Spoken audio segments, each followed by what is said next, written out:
and parental and recreation activity.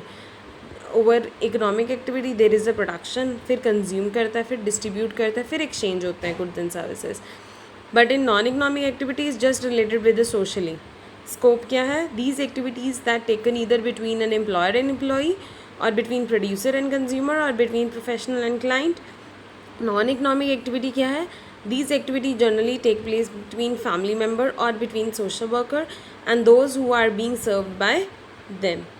Then return क्या है? They are done with the expectations of earning income in return. उनको वापस income मिलती है. Over here it's a psychological satisfaction in return. उनको psychology satisfaction मिलती है. Then type of economic activity. There are the 3 types of economic activity. First is business. Second is profession. Third is employment. In business, there is a trade, industry, banking, transportation, insurance, warehouse, advertisement.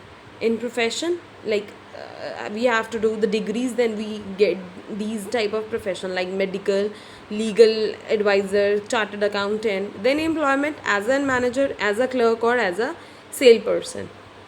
Then definition of profession.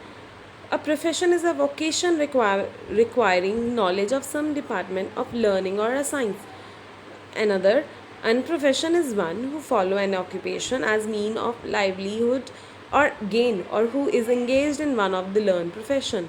मतलब अपनी ज़िंदगी को जीने के लिए in return वो gain करते हैं प्रॉफिट, ठीक है, वो किसी एक एक्टिविटी में इन्वॉल्व होते हैं, ठीक है.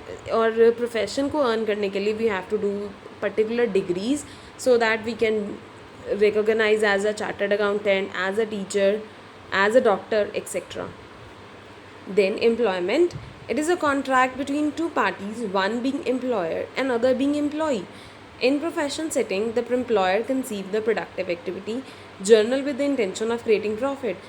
Employer employment के बीच में, employer और employee के बीच में एक contract sign होता है, ठीक है. कौन सी इंटेंशन से वो प्रॉफिट देगा? उस अगर बिज़नेस उसको हायर किया है, एम्प्लॉय को हायर किया है एम्प्लॉयर ने, तो उसका बेसिक पर्पस क्या होगा? वो प्रॉफिट अर्न करेगा, और एम्प्लॉय को इन रिटर्न क्या मिलेगी? Salary. To the extent that employment और economic equivalent is not universal, unemployment exist. Sometimes unemployment भी होती है. So there is the comparison between business, profession and employment. Mode of establishment कैसे फॉर्म होता है? Employment, entrepreneur decisions and other legal formalities if necessary. इसमें entrepreneur decision होती है, legal formalities कुछ करनी पड़ती है. प्रोफेशन में क्या है? Membership of a professional body and certificate of practice. Practice के लिए उसको सर्टिफिकेट मिलना चाहिए. यहाँ पे एम्प्लॉयमेंट के केस में एम्प्लॉयमेंट लेटर मिलती है. द नेचर ऑफ वर्क क्या है? Provision of goods and services to the public. Public को देना पड़ता है. इधर render of personalize expert services. अगर डॉक्टर एक्सपर्ट है तो वो अपनी सर्विसेज एक्सपर्टाइज देता है. इधर एम्प्लॉयमेंट क्या है? Performing work as a service, contract और रूल्स एंड सर्विसेज. कॉन्ट्रैक्ट